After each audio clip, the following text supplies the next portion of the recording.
Ég heiti Silja. Við erum stödd í sköpunarmiðstöðinni á Stöðvarfirði þar sem ég verkefnastjóri fyrir Fræ sköpunar eldhús sem verður stórt iðnar framleiðslu deili eldhús þar sem matvælafrumkvöðlar geta komið og framleitt vöruna sína gegn vægu gjaldi af því að setja upp framleiðslu eldhús er rosalega dýrt og þegar þú ert ein manneskja kannski sem vill framleiða sultur eða brauð að setja upp svona eldhús er bara rosalega kostnaðarsamt og það stendur varla undir sér í svona litlu, sérstaklega í svona litlu samfélagi. En þegar margir koma saman og margir geta nýtt aðstöðuna þá á þetta alveg eftir að ganga vel upp. Og við verðum sko með lager hérna, það verður wok-in kælir, frystir, þurrlager.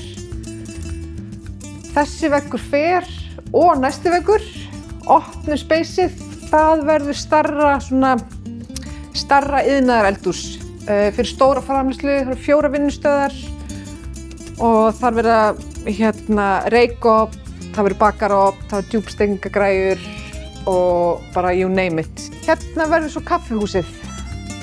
Sést ekki voða vel, það er svo mikið einangrun núna, en hún fer.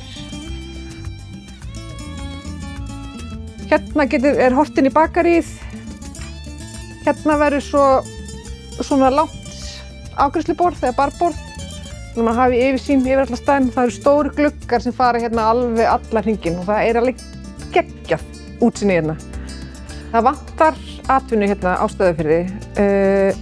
Við erum að taka þátt í brotabyggðir og eitt af meginmarkmiðunum er að fjölga störfum í byggð. Og það er rosalega mikið af matvælafrumkvöðlum hérna á staðnum. Það er maður að gera osta, það er sultugerð, það er bakari, það er eiginlega bara you name it, bara allt á milli himins og jarðar. Það er kona hérna sem er að búa til sælgæti úr rabarbara sem er alveg geggjað, en þeim vantar öllum aðstöðu. Þegar svona samfélag tekur sig saman og gerir þetta saman, þá verður þetta allt léttara. Sköpunarmiðstöðin er bara svona hálfgerð regnhlíf fyrir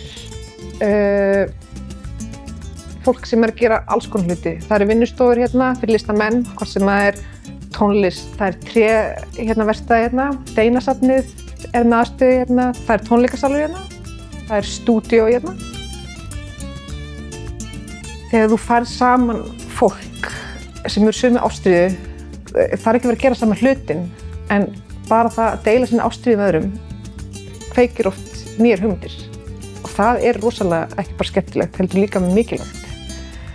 Og ég held að þetta verður alveg klárlega suðupunktur fyrir svona fólk til þess að hittast og gera bara eitthvað geggjað.